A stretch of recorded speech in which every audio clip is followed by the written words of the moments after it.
Well, good morning. Welcome back to the Broadcast Retirement Network. I'm Jeff Snyder. This is BRN Sunday for Sunday, July 4th, 2021. Happy Independence Day, everyone, and happy birthday, America. 245 years old and still going strong.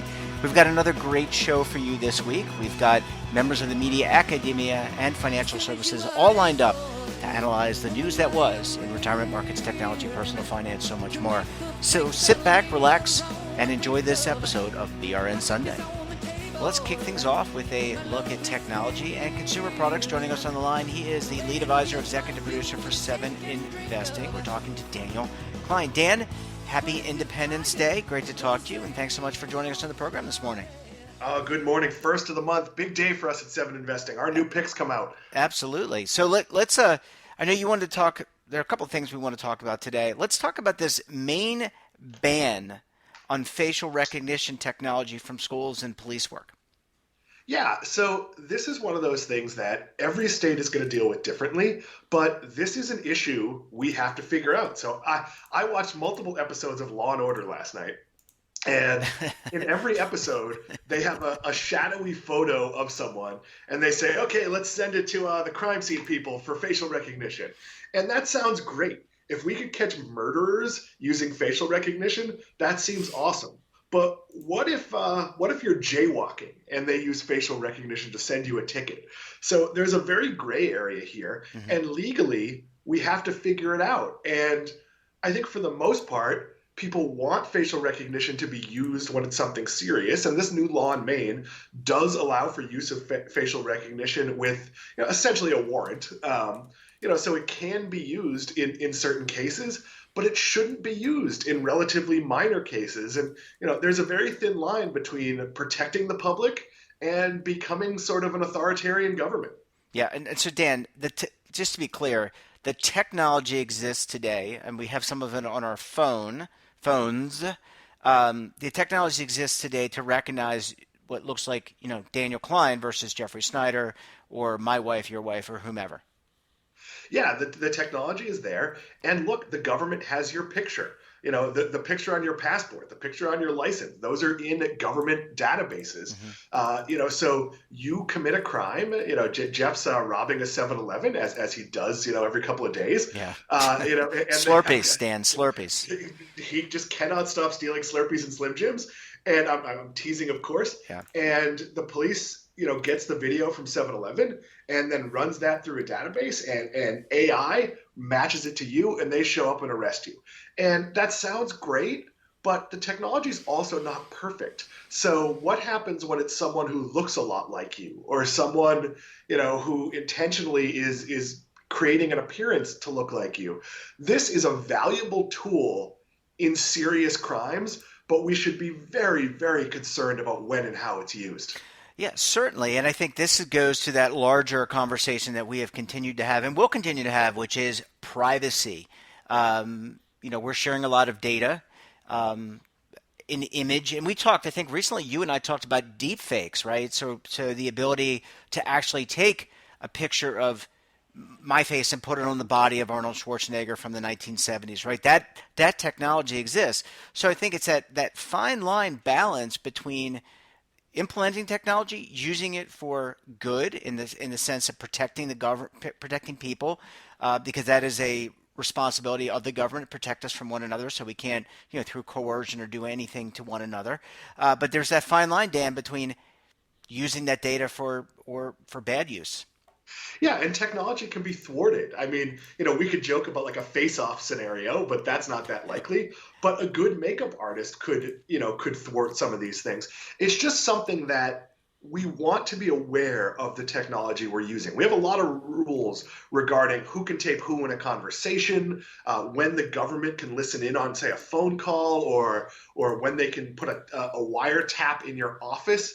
We need to have similar rules for this emerging technology. And it's very difficult for the law to keep up with what's happening because technology moves very, very fast. And sometimes there'll be a tool available that you haven't even considered when it comes to the law. So again, we want to catch the right people, but we want to be very, very vigilant about not catching the wrong people and not violating, liberty and freedom. And I know that's a very tough line Yeah. that some people will say, well, I'm not committing any crimes. Here's the reality. We're all committing some level of minor crimes. Yeah. I've gone through at least two red lights inadvertently in the last month when it was really, really close. And, I'm lucky that those particular red lights didn't have the camera because I have gotten the ticket where you go through the red light. And I would argue in that time I got the ticket that the reason I did it is that the person behind me wasn't going to stop. And if I didn't go through the yellow light that turned red, I would have had a fender bender. And it's better to just slightly have a red light than to have the person behind you hit you. But of course, I wasn't driving the 2.5 hours to where I got the ticket to fight it in court because you always lose anyway. Well, that's a lot to unpack, Dan. Well, certainly this technology serves a purpose. I mean, we can see ourselves probably paying for things with our faces at some point. Maybe you can do that today. I mean, I know when I use my wallet app on my phone and I go to Starbucks or someone and I put it down, I have an iPhone 10, so it has facial technology. It has to scan me. So, it's clear that we need to update and have the regulation and the laws catch up to how people are using technology. And it seems like, Dan, that's always lagging. Yeah, it is. And it's something I've talked about a lot that some of this should be industry led and not government led because the reality is your iPhone can do things that the people making regulations in the government Hmm. just aren't up to date with. We all saw what happened when the social media companies testified in Congress. And very clearly, Congress had no concept of how social media worked or how advertising models worked or sort of what the monetization is. So I'd much prefer the industry saying, hey, here's this new technology. And I'll give an example. Apple has been vehement that they will not break the password protection on their own phones.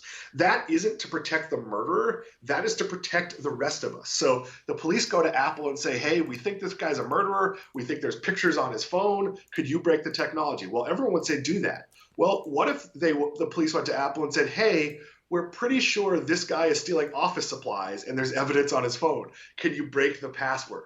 Well, that's a little bit of a gray area. So a lot of these things, a lot of these instances, we just have to figure out. And the technology companies should be leaders. And as much as it would bother me if, someone murdered someone I know and Apple won't break the password, I actually think they're right about that. Like if I have a password on my phone, I should have the legal right to assume it's password protected. Yeah. All right, Dan, let's shift gears. Let's have a little bit of fun. We got to balance out these, this is a Sunday show, so we got to have a little balance here between seriousness and fun. Let's talk about Loki, and I need you to explain to the audience who Loki is, and the Simpsons kind of meeting on Disney Plus. So Loki is one of the major characters in the Marvel universe. He's been in all the Avengers movies. He's currently starring in a limited run Disney Plus series. And basically anything that's on Disney Plus is a mega event. And this is in the line of Mandalorian or WandaVision or Falcon and the Winter Soldier. It's event programming. So this is a major, major character. And I know it's not in your wheelhouse, but to all the people that saw the Avengers movies, which are multi-billion-dollar Yeah. movies, so these are big, big hits, this is major intellectual property. And yesterday, Disney Plus got a massive amount of publicity because they released that on Disney Plus, they're doing a crossover episode where the Simpsons are going to be in a short with Loki. And I'm sure it's going to be a bit of a parody, Yeah. but this just shows you the incredible power of the Disney intellectual property. Because there are very few companies that could say, hey, our character that we own is going to appear in something else in this very limited thing and have it be major news everywhere. I'm not sure that Comcast could say, hey, Vin Diesel's character, I have no idea what his name is. Let's call him Mr. Fast from Fast and the Furious, is going to appear with a velociraptor in a cartoon. And I don't think that would have any power. But Disney, by simply mixing its worlds in a comic way, and obviously The Simpsons always delivers, it's a major news story. It's a major driver. If I didn't have Disney Plus and I was a Simpsons fan, I would absolutely go out of my way to get it. So I just think this shows you, and I've talked about this before, that in the world of streaming, Disney is 1A. And I know people would argue that Netflix is bigger, but Netflix has to produce a ton of crap, and Disney doesn't. Netflix spends billions and billions of dollars on shows nobody watches and then congratulates themselves because their algorithm showed them what to do. Disney just makes big hits, and that's all they have to do. Disney doesn't have to reach or guess. And as silly as it is to make a new season of the Mighty Ducks has a built-in audience. Everything Disney does is successful, and that's a blueprint that everybody's trying to copy. We have Amazon buying MGM, so it can get mostly a bunch of fifth-rate intellectual property.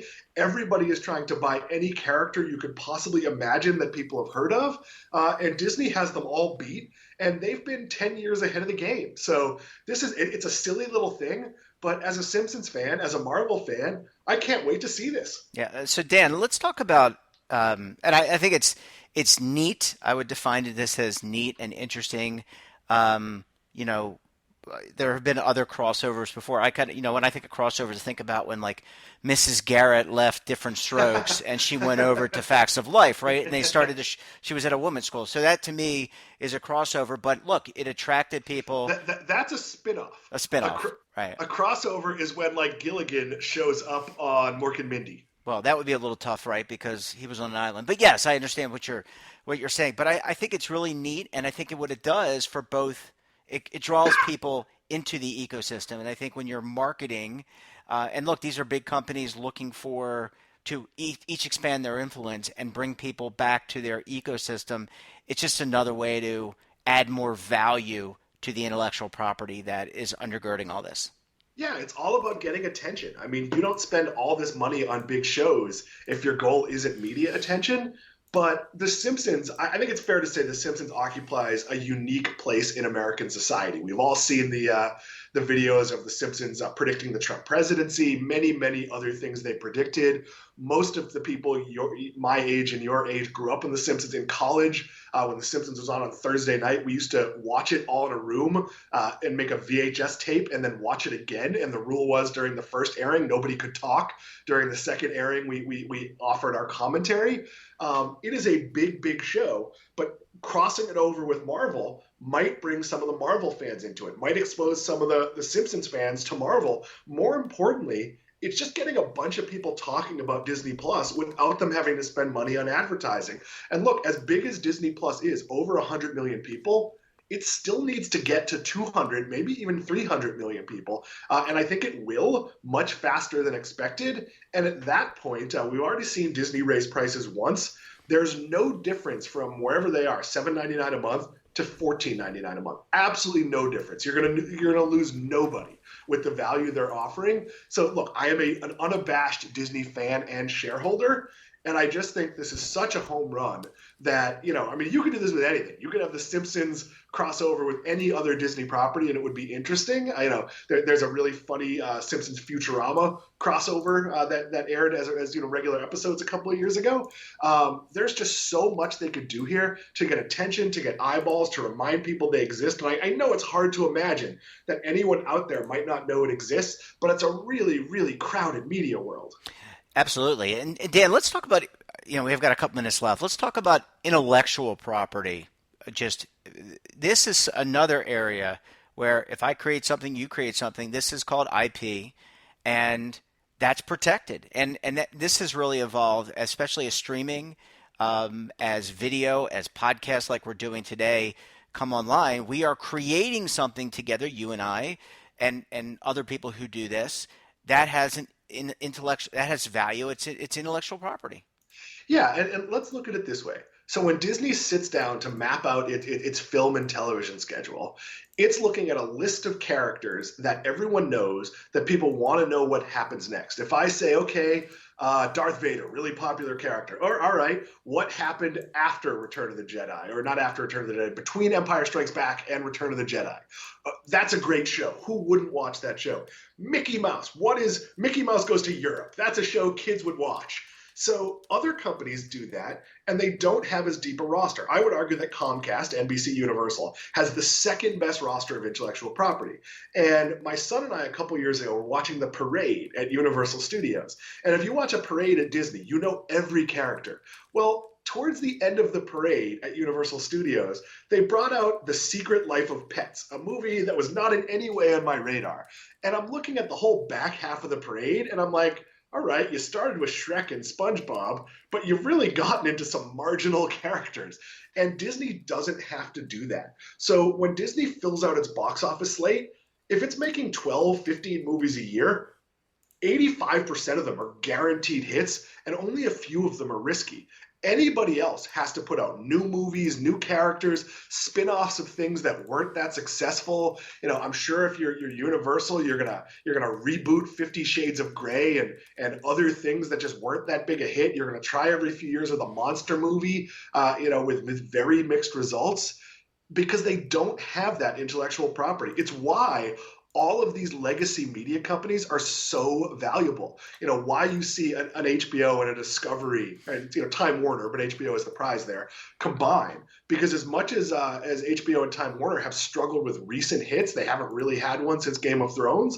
You go back and, oh my God, they own Game of Thrones. You could spin a million things off of that. They own The Sopranos, which has a prequel film coming out. Mm-hmm. There are so many things you could do when you own a known character. Like, I joked about a Gilligan's Island before, but there have been all sorts of attempts at rebooting old shows, and a lot of them have worked. Hawaii Five-O aired for a long time. We've had all sorts of different character revivals that have worked. And it's easier to sell an audience on something familiar, even if it's a different take on that. Even if it's okay, it's MacGyver meets Scooby-Doo. Like, all right, like MacGyver has a dog now? That doesn't make a lot of sense to me, but I know MacGyver, I know Scooby-Doo, I'll give it a chance.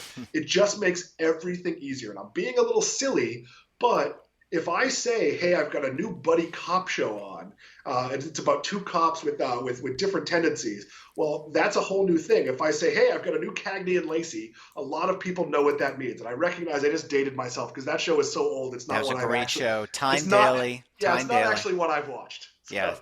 Well, we covered a lot, Dan. We can really tell you're passionate about the streaming topic. Great to have you on as usual. Enjoy Independence Day, and we'll talk to you again next week. Talk to you next week. Bye, Dan.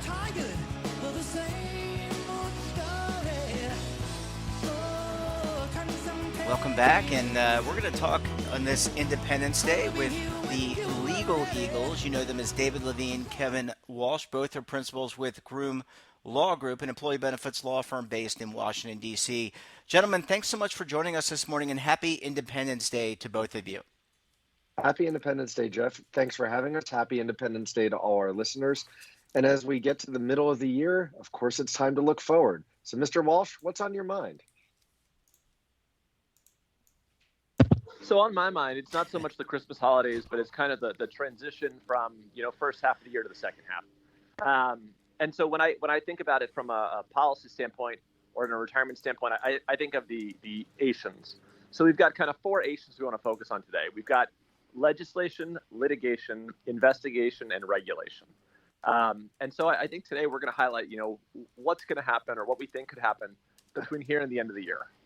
I'm going to hop right in and talk about regulation. We've talked about regulation a lot in the last 6 months. We talk about regulation a lot all the time because, if you're living in the ERISA space, in the retirement space, it's a very heavily regulated area. And we know that the Biden administration has not been super positive about some of the Trump rules that came out towards the tail end of that administration, if we wanted to work in a fifth nation. So what we've been hearing, kind of the tea leaves at this point, are that the environmental social governance rule, we really think there's going to be a proposal out on that sometime this fall, probably early fall. And I think that could be a big game changer in terms of, how the retirement system, how participants think about the opportunities they see with respect to meshing their personal values or their corporate values with their retirement plan investing. The other big kind of regulation coming down the pike is we're hearing kind of the beats that the fiduciary debate that we went on from 2010 to 2016 to 2019 to 2020, it's continuing. And in all likelihood, there's some chance that by the time, the winter holidays roll around, that we could be talking fiduciary once more. So David, for me, that's kind of the big hits on second half of this year, regulation. Great. Well, maybe I'll talk a little about legislation. Legislation, as we look to the second half of the year, it's kind of like deja vu all over again right now. We are talking about discussions right at this very moment about uh, going back in time for the fiduciary rule. Now we're talking about going. Now we're talking about going back in time about legislation. Remember how it took us years to get RESA and Secure at this point? Mm-hmm. Well, we have legislation pending, Secure 2.0, Retirement Security and Savings Act, and lots of other bills that are all out there. Some of them are sort of markers, but Secure 2.0, RSSA would basically together roll a lot of this together. It's passed out of Ways and Means. We're still waiting on the House. Second half of the year may see some more fits and starts, I think, as we wait for other priorities of the Biden administration and Congress. At some point, as there's a focus on bipartisanship at some point, and just this bubbles to the surface, it wouldn't surprise me that Secure 2.0 starts moving. We'll see some hearings, but that's where we are. And whether it's Secure 2.0 or Retirement Security and Savings Act, it all gets blended together into one beautiful a piece of legislation at some point, and to use the word that we all like to say, at some point soon. What Asian would you like to talk about next, Kevin? Kevin, are you still there? Okay. Kevin? Well, We seem to be having I am still here. Yep. I thought you were going to talk more about infrastructure in your second half of the year legislative bit, David. So I felt like I was going to pause so you could walk us through the ins and outs of reconciliation. Whether the filibuster rule makes sense in a modern American republic. I thought we were going to get more of that, so I was trying to pause just to give you an opportunity to highlight some of the values that we cherish on these 4th of July holidays. Well, actually, Kevin, you didn't mention one important Asian at the start. July 4th is a time for remembering, but it's also a time for celebration. But now that we've had our sidetrack here, what other Asian is on your list? So I'm going to talk about investigations. And investigations have been near and dear to my heart for the last couple of years with DOL's missing participant investigation trend. Wait, Kevin, I thought you had decided to go missing on this topic. But I'm looking ahead to the second half of the year, and so instead of focusing on missing participants, I'm gonna say that the trend is going to be investigations focused on the security of data, the security of assets, and basically the security of digital infrastructure for retirement plans. The Department of Labor released a couple pieces of website documentation earlier this year, which provides their suggestions for what plan fiduciaries could do, what service providers could do, and how participants can safeguard their assets.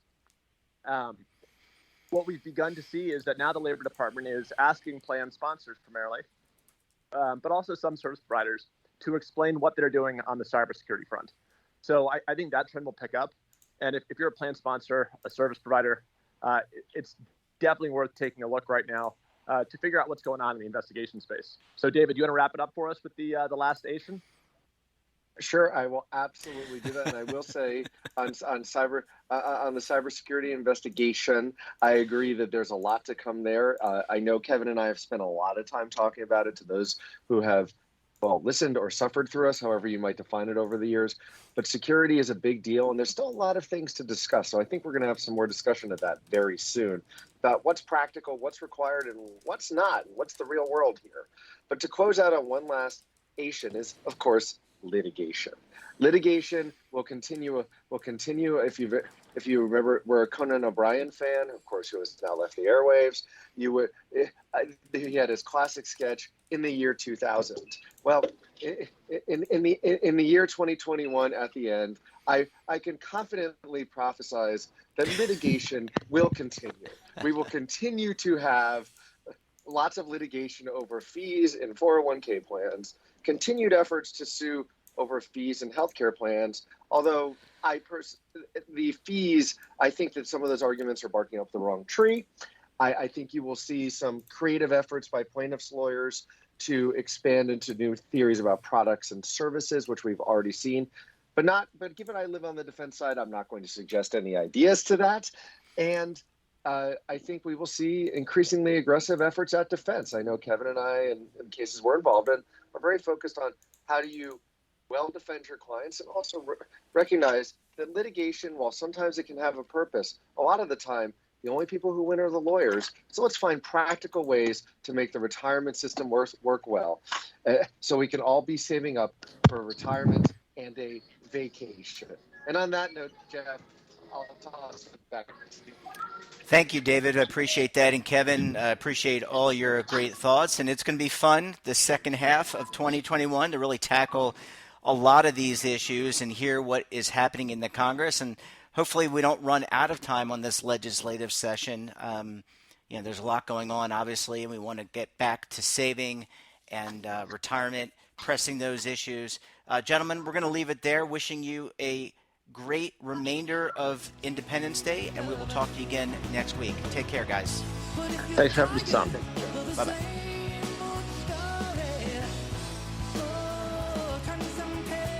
Welcome back. Now we're going to check in on healthcare. Joining us on the line, she is the senior healthcare editor for Business Insider, also the editor of Dispense, a weekly newsletter encapsulating, I should say, I can't talk today, encapsulating all the healthcare news and analysis for the week. We're talking about Lydia Ramsey-Flanzer. Hey, Lydia, happy Independence Day. Great to have you back on the program this morning. Yeah, hope you have some good 4th of July plans coming up. Absolutely. Well, maybe a little bit of barbecue and relaxation, I think, and celebration. So lots going on in the healthcare industry, and we routinely talk to you about coronavirus and the vaccine. What's top of mind for you and the BI team this week when it comes to healthcare? Yeah, I guess on the coronavirus front, I guess we're keeping a close tabs on what's going on with the Delta variant. That seems to give public officials some level of pause of how it's still infecting people who've gotten the vaccine. Like, that's not a huge surprise that people who have gotten the vaccine are also getting infected still. Like, that's part of the life of having vaccination. Mm-hmm. And so my hope is pushing it and making sure that, this is still protecting us from being in the hospital, and so that we don't have to go back into lockdown and things like that now that we're vaccinated. I don't know about you, but I've just started getting comfortable with, okay, maybe I can sit inside at a restaurant, or maybe I can go to a movie theater. Yeah, yeah. And so this, I was interested. I was, reading the pages of Dispensed this afternoon, which is morning for you. One in particular thing around the vaccine is they're exploring what happens if you mix the coronavirus vaccines, and you bring up the Delta variant, and I wonder what this research might entail and whether or not it improves protection. Yeah, well, it's super interesting because I feel like we've jumped past this point of speculating about and testing it. There are some testing done, but for instance, I got word today that Justin Trudeau, the Prime Minister of Canada, he got a Moderna booster shot after getting AstraZeneca as his first dose. So it's really interesting. We're seeing a lot of concerns, especially that I think J&J came out earlier today or yesterday and said, hey, our vaccine is holding up against Delta. But I think there's still a lot of fear of what would happen if one of these, we've got so many different vaccine modalities, would it make sense to mix them or to go to the one that technically has demonstrated that it's the most effective? Definitely an apples to oranges and a complicated question, but it's interesting to me just how quickly people have adopted it and gone okay, yep, this is available to me. I'm going to get a Pfizer shot after I got AstraZeneca. Yeah, it's kind of like going to the buffet and picking out what you want off the buffet. I mean, that's a very crude metaphor. I'm not a journalist, as you know. I've assumed that this is something that continues to get tested, and whether or not this is actually better against these variants like the Delta variant, I guess, remains to be seen. Yeah, it's interesting how many things that sometimes feel like they're expected or accepted, but they aren't. This is one of those questions of what happens when you mix and match vaccines. The other one too is we still don't know if boosters are going to be a necessary piece of the equation. Do we need another coronavirus shot in a year? Yeah, time will tell, I suppose. Yeah, I guess we'll have to figure that out, and whether or not. I guess it all depends on where the numbers fall and how people do with the vaccine. They're going to have to test that out. And speaking of numbers, I mean, I haven't honestly been following it as closely as I was. How do the numbers look here in the U.S. versus the rest of the global community? for the coronavirus, I Yeah, should say. we're still seeing numbers tick down here in the U.S., so that's the good news, especially in places that are super highly vaccinated, like New York. I think we're seeing it plateau a lot more because of Delta's impact. So, for instance, I'm based in Colorado, and Mesa County, which is where Grand Junction is, and a few other spots, they're seeing a little bit of a spike of hospitalizations and things like that because their population's a little bit less vaccinated. So it's interesting. It's going to be much, I think Anthony Fauci this week put it as like, we're going to start to see two Americas, the America that's vaccinated and the America that's not as well vaccinated. Yeah. Let's shift gears. Let's talk about, I know you and the team covered a new startup focused on rural healthcare. It's something that you and I have talked about over the last year plus. There's challenges in delivering healthcare to those in the rural parts of America and presumably around the world. What can you tell us about Brad Smith and Aspire? Yeah. So Brad Smith, you might know him as, I think I best know him as the last kind of director of the oh gosh, I'm going to get this wrong. The Centers for Medicare and Medicaid Services, their innovation center. He was in charge of that under the Trump administration toward the end there.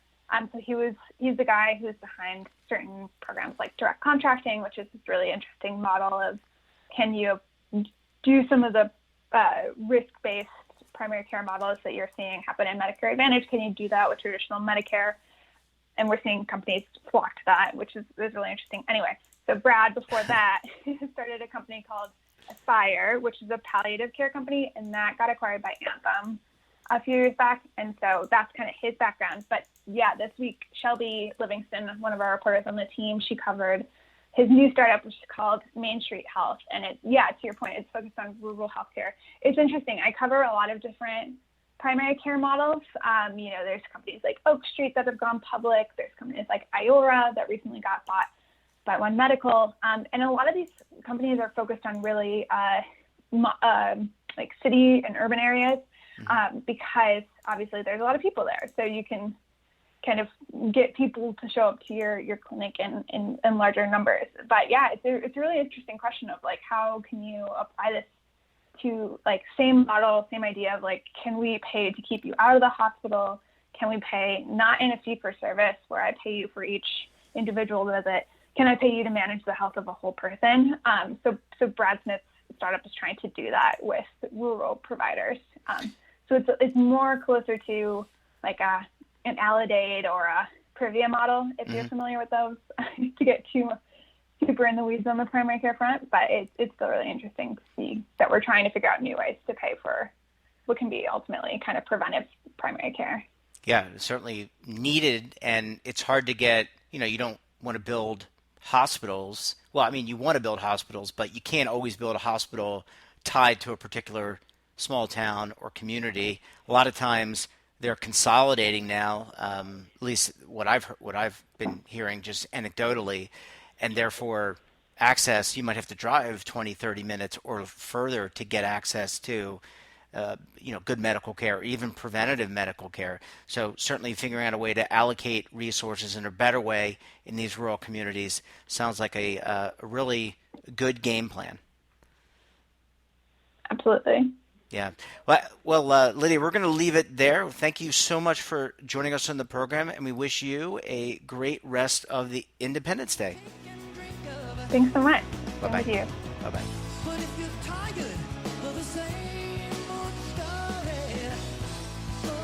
Welcome back, and now we're going to close the show out with a look at real estate. Joining us online, he's a real estate reporter and a lot more for Market Watch. We're talking to Jacob Passy. Jacob, happy Independence Day to you and your family. Thanks so much for joining us on the program this morning. Glad to be here.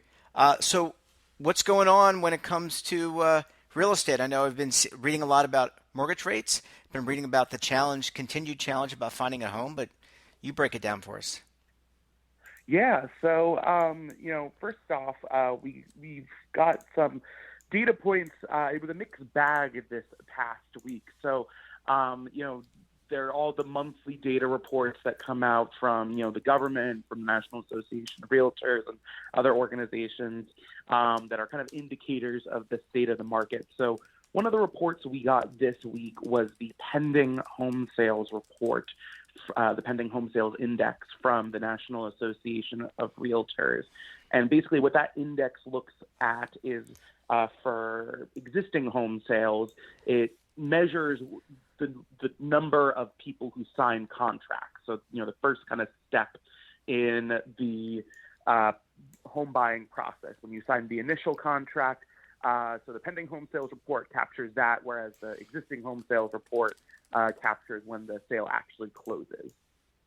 So the pending home sales report is kind of an important indicator in that it kind of gives us a sense of what to expect from home sales in the months ahead. If it goes up or down, if it goes up, then we can expect, home sales will be strong the next couple months afterward, because, it takes, a month or two to close, usually after you've signed the initial contract. If it goes down, kind of the opposite, that existing home sales would go down. So the pending home sales report way exceeded expectations. It was actually quite a surprise to economists. So economists, the kind of average forecast was they were expecting pending home sales or contract signings to drop by 1% between April and May, because keep in mind, all these reports are kind of looking back at the previous month. And I know it's July now, but the report came out on June 30th, I think, so like last day of the month. So keep that all in mind. So it was for May or whatever. But so they thought it was going to drop by 1%. In reality, what happened is it rose by 8%, which was quite a surprise, because for the past few months, home sales have been slowing quite considerably, and for a variety of reasons, ranging from, the fact that it's just hard to find a home that you can even purchase right now, to, the affordability concerns. Home prices are rising so fast at this point that they are not keeping pace with, even though mortgage rates are still pretty low, home prices are rising so fast that, it's kind of pricing people out of the market again. So that was a huge surprise, and you would think, that's great, sounds great, looks great for the market, but, a lot of the economists still are maintaining pretty negative outlooks despite that report. Yeah, so that's a 9-point swing. You said it was negative, expected to be negative 1%, and here we are, we get to 8%. I mean, that is quite a difference. When economists are looking at this, and they still are kind of bearish, or negative on the market, what does this mean? I mean, are we close to hitting a bottom point when it comes to real estate, or is that a month away, 6 months away? I mean, only the data will tell, so it's hard to prognosticate. But what does this mean in terms of the housing market bottom? Right. So, and that's a great question. So one economist had a great quote about how could soon hit its bottom. And the reason he said that is because he was looking at other data in addition to, the pending home sales numbers. And in particular, he was looking at the data for mortgage applications. So the Mortgage Bankers Association every week releases a report, an index that, gauges, the number of people who are applying for mortgages, both to refinance and to purchase a home. And the numbers, for the most recent week were not great. The index for mortgages used to purchase homes was down 17% from a year ago, and was down 6% from the previous week. And that kind of was matching, pre-pandemic levels, when the market was not quite as hot as it has been amid the pandemic. So it was kind of dropping to a level it's not seen in over a year, basically. And, that kind of suggests a few things. I mean, I think there is an extent to which buyers are getting fed up. They, aren't finding anything in their price range. And, even if they find something in their price range, you're battling to get it. And I think that is being reflected in the, kind of applications that we're seeing. And I think there's just this general sense that the market can't sustain the kind of level of home sales that we've seen for the past year, just because there isn't the supply there. But, the flip side of that is maybe we will start to see sellers finally starting to list their homes. And since, about, springtime this year, when the vaccinations were really being rolled out in earnest, listings have improved, and that could continue to be the case the rest of the year. But, just by virtue of the fact that there just is such a lack of inventory in the market, most economists, kind of look to not the pending home sales report, which may have been kind of a momentary blip where, it was measuring May. A lot of people wanted to probably still try and purchase a home before the summer so they can move over the summer and get their kids ready before the school year, things like that. So May have been a bit of a blip, but, the weekly reports on, mortgage applications kind of show that, assuming that most people who are buying homes are using mortgages, that there is, kind of a slowdown going on. Jacob, I want to ask you about a story, and it just really piqued my interest when I saw the headline, and wondering if you might talk a little bit about it. About a couple, I guess, who bought a house or building a house, and then the builder just abandons them, and they're kind of left with what do they do now? Do you want to talk a little bit about that? Because, is that just symptomatic of what we're experiencing in the market today with inflated housing prices? And resources not being available. I'm sorry, didn't mean to cut you off. Go ahead. No, don't worry. Exactly. So the couple in question, they were building a home in Georgia. They were working with a contractor, and he basically, after many months of being in contract with them, said, you know what, it's just not going to work out. I'm not going to be able to do it. I spoke with folks at the National Association of Home Builders, and they said that, they caution that it's not a trend. It's not like, or it's not so, it's not happening so often that, that there's really large numbers of people facing this, but they have heard that is happening anecdotally. And you're right. It relates to the issues with building construction supplies, and things like that. So, the lumber situation, lumber prices have retreated from the kind of insanely high, record-breaking level that they were at, but that doesn't mean they're cheap. So lumber is still very, very expensive and also still very hard to come by. And given how much home building is happening right now, you kind of have this problem where a lot of builders, will pour the foundation for a home or something like that, but then wait months and months to be able to actually build the home up. Because they just don't have the supplies to do it. Labor is another issue. So, we're seeing this all across the economy, labor shortages. And in construction, the construction industry, home builders would tell you that even before the pandemic, they were already facing labor shortages. And that's because, not just anyone can build a home. It is a skilled position. You have to know what you're doing to build a home and to do it properly, to do it safely.